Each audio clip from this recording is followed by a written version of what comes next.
versículos 12 e 13 do capítulo 3 do livro de Jeremias contém um trecho profundo e poderoso do livro de Jeremias. Parte da seção dos profetas maiores do Antigo Testamento. O livro de Jeremias é uma coleção de profecias atribuídas ao profeta Jeremias, que viveu durante um período tumultuado da história de Israel, marcado pela iminente queda de Jerusalém e o cativeiro babilônico. Vale destacar que Jeremias foi chamado por Deus para ser profeta ainda jovem, conforme registrado em Jeremias no capítulo 1, do versículo 4 até o 10. Deus lhe disse: "Antes que eu te formasse no ventre te conheci, e antes que saísses da madre, te santifiquei, às nações te dei por profeta." Versículo 5 do capítulo 1. Essa declaração demonstra o caráter divino de sua missão, mostrando que Jeremias foi escolhido e separado para o serviço profético desde antes de seu nascimento. A relutância inicial de Jeremias e seu senso de inadequação são evidentes em suas respostas a Deus. Mas ele foi encorajado pelo Senhor a não temer, pois seria capacitado e protegido por ele. Jeremias é frequentemente descrito como o profeta chorão, devido às suas expressões de tristeza e lamento pelo destino de Judá e Jerusalém. Seus escritos revelam um homem profundamente sensível e emocionalmente envolvido com a sua missão e com o sofrimento de seu povo. Ele lamentou a destruição iminente e a recusa do povo em se arrepender, mas também demonstrou uma forte confiança em Deus e um compromisso inabalável com sua vocação profética. Nos versículos 12 e 13 do capítulo 3, encontramos uma mensagem de Deus dirigida ao povo de Israel, oferecendo uma oportunidade de arrependimento e reconciliação. Para compreender melhor esses versículos, é de suma relevância situá-los no contexto histórico e cultural. Jeremias foi chamado para ser profeta em um tempo em que Judá, o reino do sul, estava espiritualmente em declínio. A nação tinha se desviado dos caminhos de Deus, envolvida em idolatria e práticas injustas, apesar dos repetidos avisos dos profetas anteriores. Esse período foi caracterizado por alianças políticas instáveis e ameaças constantes de poderes estrangeiros, especialmente da Babilônia. Jeremias 3 começa com uma acusação contra a infidelidade de Israel, comparando-a a uma esposa infiel. Nos versículos anteriores, Deus usa o exemplo do divórcio para ilustrar o afastamento de Israel, destacando a gravidade de sua infidelidade espiritual. Contudo, mesmo diante dessa situação, Deus, em sua misericórdia, oferece uma chance de arrependimento. Vejamos a exegese no versículo 12. Vai, pois, e proclama estas palavras para o lado do norte, dize: Volta, ó rebelde Israel, diz o Senhor, e não farei cair a minha ira sobre vós, porque benigno sou, diz o Senhor, e não conservarei para sempre a minha ira. Aqui, Deus instrui Jeremias a proclamar uma mensagem de arrependimento ao reino do norte, Israel. A referência ao lado do norte é significativa porque Israel, o reino do norte, já havia sido conquistado pela Assíria em 722 a.C. Mesmo assim, Deus estende sua mão para o povo que havia experimentado o julgamento divino. A palavra volta, que em hebraico é shuvá, é central nesse versículo, carregando o sentido de arrependimento e retorno a Deus. A oferta divina de misericórdia está condicionada ao arrependimento, mas é um convite aberto. Deus se apresenta como benigno ou misericordioso, destacando sua disposição para perdoar. Essa disposição de Deus para perdoar é uma constante no relacionamento entre ele e seu povo, demonstrando que o arrependimento sincero sempre encontra a graça divina. A exegese do versículo 13. Tão somente reconhece a tua iniquidade que contra o Senhor teu Deus transgrediste, e estendeste os teus caminhos aos estranhos, debaixo de toda árvore verde, e não deste ouvidos à minha voz, diz o Senhor. No versículo 13, a condição para o perdão é explicitada: o reconhecimento da própria iniquidade. O reconhecimento dos pecados é um passo crucial no processo de arrependimento. Deus identifica o pecado específico de Israel, a idolatria, referida aqui como estender os teus caminhos aos estranhos debaixo de toda árvore verde. Essa expressão faz alusão aos altares e locais de culto pagão comuns em práticas idólatras. A frase, não destes ouvidos à minha voz, reforça a ideia de desobediência contínua. Israel não apenas adorou outros deuses, mas também ignorou repetidamente os avisos e instruções de Deus. O reconhecimento desse comportamento é essencial para a restauração do relacionamento com o Senhor. A mensagem de Jeremias, capítulo 3, verso 12 e 13, é riquíssima em implicações teológicas. Primeiro, destaca a natureza de Deus como misericordioso e paciente, apesar da infidelidade de Israel. Deus ainda oferece uma chance de arrependimento, mostrando que sua misericórdia supera sua ira. Esse aspecto é importantíssimo para a compreensão do caráter de Deus, especialmente em relação ao conceito de justiça e graça. Em segundo lugar, esses versículos sublinham o valor do arrependimento genuíno. O chamado ao arrependimento não é apenas uma mudança aparente de comportamento, mas um reconhecimento profundo e sincero dos próprios pecados e uma volta de coração para Deus. Este princípio é comum em toda a Escritura, onde o arrependimento é sempre uma condição prévia para o perdão e a restauração. Além disso, a referência à idolatria sob toda a árvore verde indica que o pecado de Israel não era um evento isolado, mas um padrão enraizado de comportamento. Este detalhe revela a gravidade do afastamento espiritual do povo e a necessidade de um retorno abrangente e sincero a Deus. A mensagem de Jeremias, capítulo 3, verso 12 e 13, continua sendo muito relevante para os crentes de hoje. Em um mundo onde distrações e tentações espirituais são abundantes, o chamado ao arrependimento e retorno a Deus permanece essencial. A natureza misericordiosa de Deus oferece esperança e encorajamento para aqueles que se afastaram, afirmando que sempre há um caminho de volta através do reconhecimento sincero e do arrependimento. Esses versículos também chamam os crentes a examinar suas vidas e práticas espirituais. A idolatria tem o poder de assumir muitas formas modernas. Sua capacidade de adequação e mutação ao tempo presente tem levado milhões de pessoas a se tornarem escravas, mesmo frequentando assiduamente uma igreja evangélica. Reconhecer essas formas de infidelidade espiritual e retornar a uma devoção sincera a Deus é um chamado contínuo para todos os crentes. O reconhecimento dos pecados é um passo crucial no processo de arrependimento. Este conceito está profundamente enraizado na teologia bíblica e na prática cristã, e pode ser visto claramente em diversas passagens das Escrituras. O reconhecimento dos pecados envolve uma consciência honesta e profunda de nossas falhas, erros e transgressões diante de Deus. O salmista, com muita propriedade, foi direto no Salmo 32, verso 5, onde diz: Confessei-te o meu pecado, e a minha iniquidade não ocultei. Dizia eu: confessarei ao Senhor as minhas transgressões, e tu perdoaste a iniquidade do meu pecado.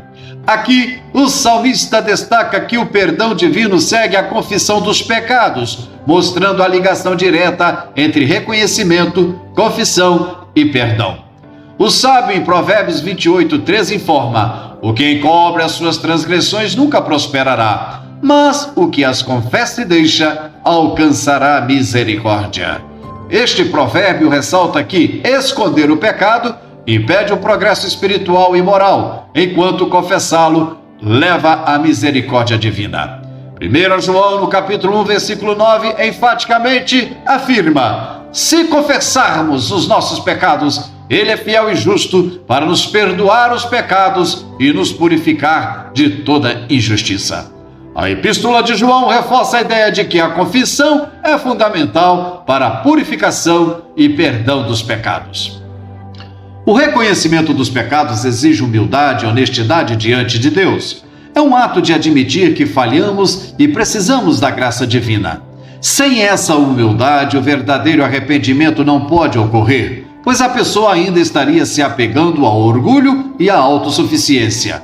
Reconhecer os pecados é também uma forma de conscientização espiritual. Isso implica uma compreensão mais profunda da santidade de Deus e de nossa própria condição pecaminosa. É perceber o abismo entre a perfeição divina e a imperfeição humana. O reconhecimento dos pecados restaura o relacionamento com Deus. O pecado cria uma barreira entre o ser humano e Deus, e a confissão é o primeiro passo para derrubar essa barreira. Deus está sempre disposto a perdoar, mas Ele espera que nos aproximemos dele com um coração contrito e arrependido. O arrependimento no contexto bíblico pode ser entendido como um processo que inclui várias etapas interligadas. O processo geralmente começa com a convicção do pecado, que é frequentemente obra do Espírito Santo, segundo João no capítulo 16, versículo 8.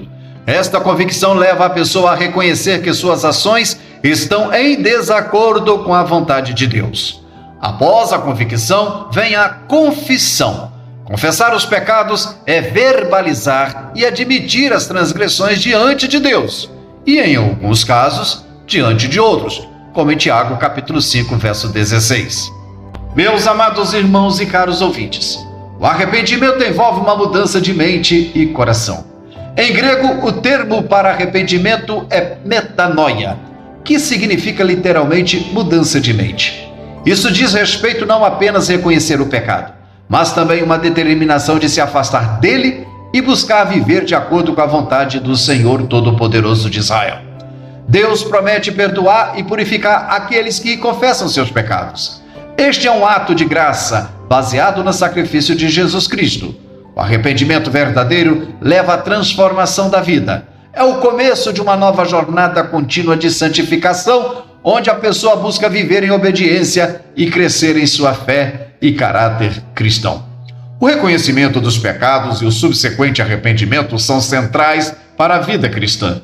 Eles permitem que os crentes mantenham um relacionamento saudável e crescente com Deus. Além disso, esse processo é essencial para a igreja, promovendo a reconciliação e a unidade entre os irmãos na fé. Quando os pecados são confessados e perdoados, a graça de Deus é manifestada de forma poderosa, trazendo cura e restauração. Jeremias 3, 12 e 13 nos presenteia com essa mensagem poderosa de arrependimento e misericórdia.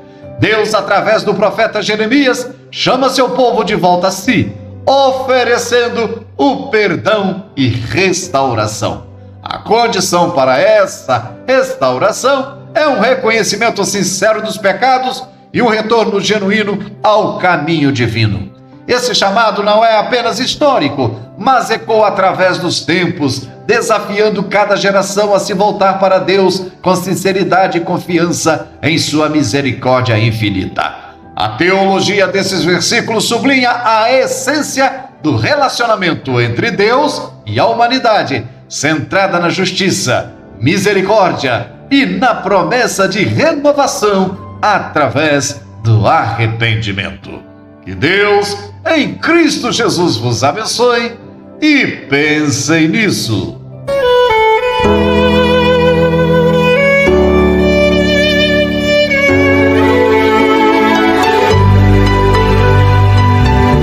Momentos de oração. E tudo quanto pedirdes, crendo, recebereis.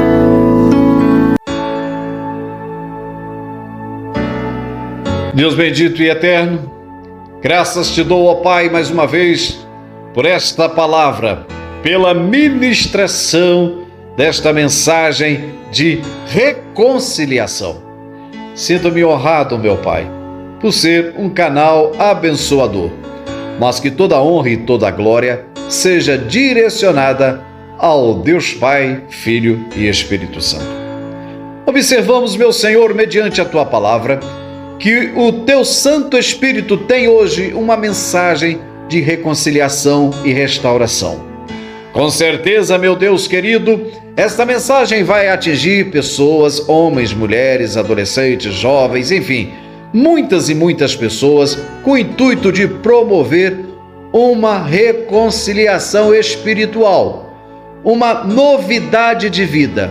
Pois sabemos, ó Deus, que diante das adversidades, das intempéries, dos momentos adversos que a cada luz da aurora nós nos deparamos, não são poucos os casos em que muitos estão feridos, machucados, desanimados, abatidos e outros se deixaram levar pelas ofertas deste mundo de pecado. Contudo, assim como o Senhor usou o profeta Jeremias para direcionar uma palavra de amor, uma palavra de misericórdia, eu não tenho dúvida que assim o Senhor faz nesta oportunidade, oferecendo o perdão e a restauração. Mas o processo é simples, mas não é fácil. Para que as pessoas obtenham o perdão e a restauração, é preciso que haja arrependimento, ou seja, sentir pesar por um ato, por um feito cometido. Deus querido, nós sabemos, ó Senhor, mediante a Tua palavra, que há uma diferença muito grande entre arrependimento e remorso. E muitas das vezes, as pessoas no momento de sofrimento não conseguem sentir arrependimento, sentem remorso, como foi o caso de Judas Iscariotes. Contudo, ó Deus, eu creio no Teu poder. Eu creio na ação do Espírito Santo para gerar nestas vidas um verdadeiro sentimento de tristeza, segundo Deus, que opera a vida, que opera a transformação, que opera perdão da parte do Senhor. Deus, neste momento, trabalha de uma forma toda especial, jogando por terra, meu Senhor, todos os impedimentos, todas as barreiras, tudo aquilo que Satanás tem feito ao longo dos anos para poder manter cativo estes corações. Deus, joga por terra no nome de Jesus toda obra do diabo, toda obra de feitiçaria, seja destruído agora no nome do Cordeiro bendito que tira o pecado do mundo. Deus querido, nesta oportunidade, como profeta da última hora, eu venho profetizar renovação, restauração, perdão, aleluia, para que uma igreja venha surgir forte para louvar e glorificar o Teu santo nome. Assim como Ezequiel esteve naquele vale de ossos secos, de pessoas mortas, de homens e mulheres mortos espiritualmente, eu creio que o Senhor vai fazer destes corações um novo exército, porque o Teu Santo Espírito está soprando, e assim como Ezequiel profetizou, eu profetizo, meu Pai, aviva, receba a vida nova no nome de Jesus.